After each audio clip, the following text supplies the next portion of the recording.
10% आरक्षण दिलं गेलेलं आहे.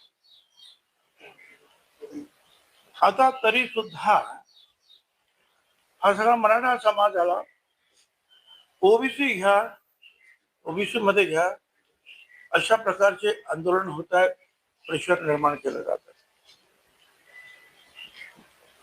मला त्यांना सांगायचं आहे, किंबहुना विचारायचं आहे,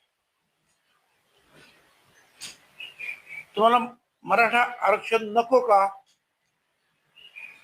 तुम्हाला 10% मराठा आरक्षण नको का? ते रद्द करायचं का?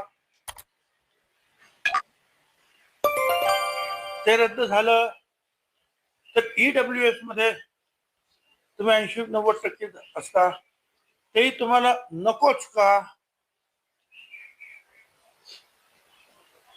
आणि पुढे ओपन मध्ये सुद्धा जे आहे 50% मध्ये तुम्ही खेळत असता, ते तुम्हाला नकोच का?